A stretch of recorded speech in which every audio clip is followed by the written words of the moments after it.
On this week's episode of the Rambler Sports Locker, women's soccer earned their second straight conference victory, and Andy McDonald and his Ramble analysts dive into who will win the NLDS. Also, men's soccer continues conference play, and RSL reporter Eric Moran has a close-up on Bears quarterback Mitch Trubisky.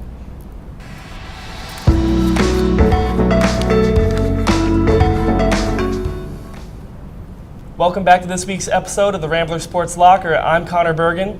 And I'm Jaylinn Herrera. On Friday, September 28th, the women's volleyball team competed against the University of Northern Iowa.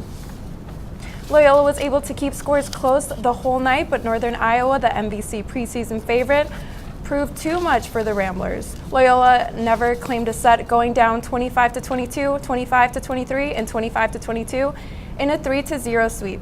Junior Quinn Speaker and senior Morgan Grisham led the way for Loyola with 10 and 9 kills on the night. Senior Gabby Majikowski added another 6 kills and 5 blocks in the loss. The following day, Saturday, September 29th, the Ramblers faced another opponent, the Drake Bulldogs. After falling into a 2-set hole, Loyola stormed back to take set 3, 25-14, and then gave Drake a fight back in set 4. Back-to-back kills by sophomore Elle Van Grinsven and Majikowski brought the Ramblers within 1 point at 24-23.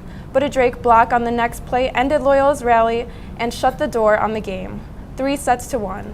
It was an offense-driven night. 4 Ramblers registered double-digit kills, with Majikowski topping the list with 14. The total brought the senior only 8 kills away from the 1,000th kill of her Loyola career. Loyola is now 11-6 on the season and will look to find its way back into the win column Friday, October 6th, when they start a 3-game road trip at Valparaiso. The first serve begins at 7 p.m. After a weekend off, men's and women's cross country are back in action Saturday, September 29th, this time in Chicago, as they hosted the 41st Loyola Lakefront Invitational. In the event's return after a 6-year hiatus, the Lady Ramblers held their own, scoring 232 points to finish 8th in the team standings, the score putting them ahead of Power 5 opponents Nebraska and Texas A&M. The squad was led by redshirt junior Lindsey Brewis, whose time of 17 minutes and 5.67 seconds earned her a top 10 finish in the 5K, taking home 9th place in the event. On the men's side, Loyola totaled 403 points to come in 15th place, led by senior Kevin White's 42nd place finish in the 8K, with a time of 25 minutes and 13.51 seconds. A 2017 NBC honorable mention, this was White's first time leading Loyola in a race this season. Grand Valley State ended up taking home the title for the women's side, and Princeton claimed the crown for the men's at the talent-stacked event. Loyola will compete again next weekend, October 12th, at the Bradley Pink Classic in Peoria, Illinois. On October 2nd, Brewis was named the MVC Female Cross Country Athlete of the Week for the second time this season. Loyola's men's soccer team competed against Bradley University on Monday, September 29th. Neither team scored in the first half, with an effort from Loyola's Vasco Cardoso in the 11th minute and a header from senior Grant Stoneman in the 17th minute, both missing high. In the 20th minute, Bill Hensey made his first shot on goal but was blocked by BU goalkeeper. Bradley protected a 1-0 lead late in the second half due to a penalty kick in the 70th minute. Freshman Fabian Becerra erased that lead in the 85th minute when he tied the score with the first goal of his career. Then, in overtime during the 92nd minute of the game, Hensey scored the winning shot, marking his first career goal and establishing Loyola's first win against Bradley in Peoria since 1995. This was the 300th win in program history for Ramblers and marked the first MVC win for the Ramblers this season. The win put Loyola at 4-1 on the season. On Wednesday, October 3rd, junior Marius Coleman was named as one of 2 MVC Scholar Athlete Spotlights. The award means that Coleman will be featured on MVC social media channels in an on-camera interview. Catch the Ramblers next on Saturday, October 6th for their MVC matchup at Valparaiso, kicking off at 7 p.m. The women's soccer team saw the field just once this past week in a match at Indiana State on Saturday, September 29th. On a night that the Loyola offense lit up the scoreboard with 4 goals, junior goalkeeper Kate Moran and the defense also held their own, keeping the Sycamores to only 2 shots on goal and 4 chances total. Senior forward Jenna Cessny anchored the Rambler attack with her second consecutive 2-goal performance. Cessny opened up the scoring for Loyola in the 21st minute with a header off of a throw-in, and then struck again in the 38th minute to extend the lead to 3-0 before half. Junior midfielder Madison Laudeman and senior midfielder Alexa Tatterin accounted for Loyola's other 2 goals on the night. The Ramblers shut out the Sycamores with an end score of 4-0. Cessny's highlight performance against the Sycamores earned her the honor of MVC Offensive Player of the Week for the 2nd week in a row. The senior leads the team this season with 7 goals and 4 assists. Loyola's win puts their record at 5-5-1 heading into their next match on Saturday, October 6th against Drake University at Loyola Soccer Park. Chicago is home to a lot of professional sports teams, and while we don't have time to cover them all at RSL, we are starting a new segment to focus more closely on some. RSL reporter Eric Moran kicks off the first ever segment of Chicago Close-Up this week with his analysis of a Chicago Bears certain player.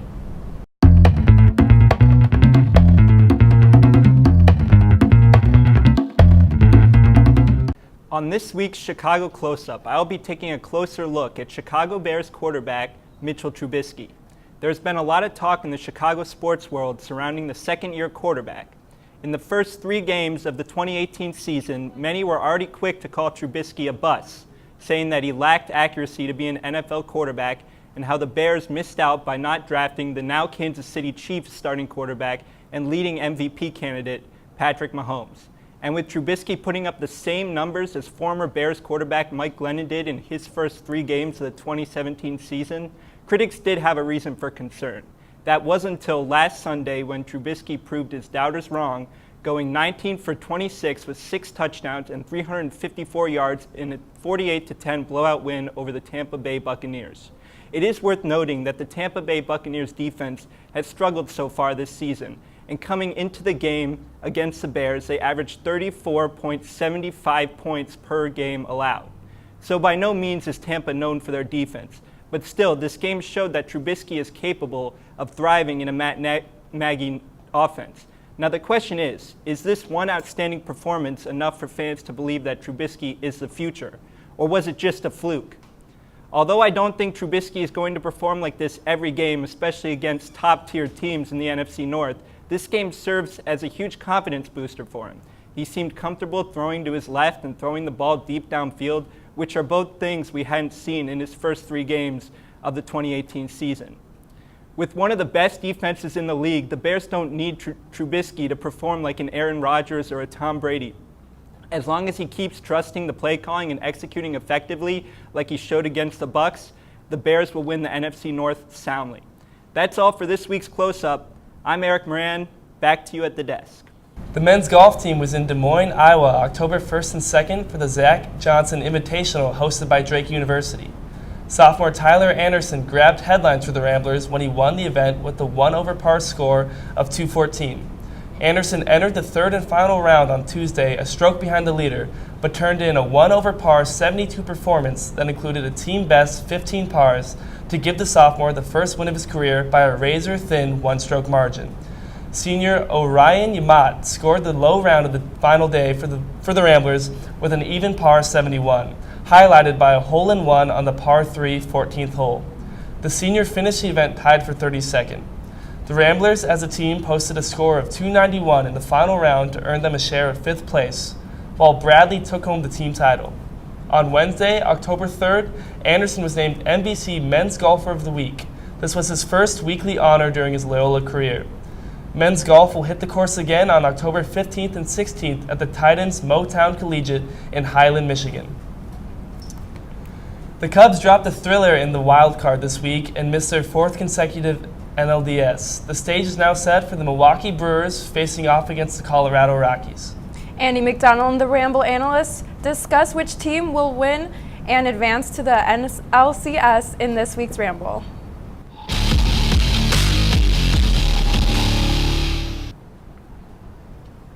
Welcome to this week's Ramble. I'm Andy McDonald, joined by my Ramble analyst, Phoenix Sports editor Nick Schultz, and host of Fired Up, Blaze Radosevich.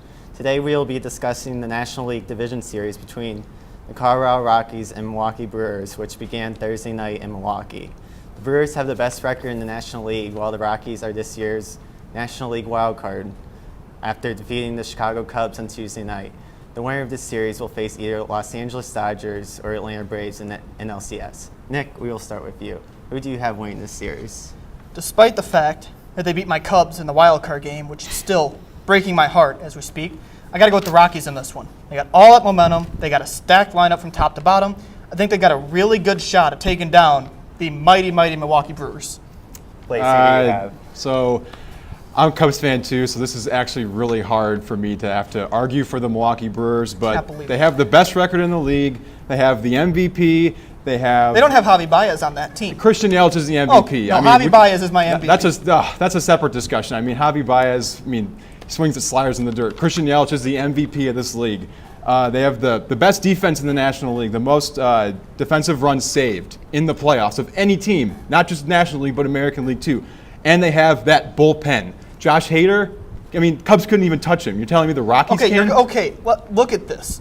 The Cubs offense was struggling at that point. You're comparing the Josh Hader situation. You're comparing that to the Cubs offense. They couldn't hit the broadside of a barn. I could have struck them out, and I haven't played in 2 years. And it's not just Josh Hader. It's Corey Knebel, who was the reliever of the month in September.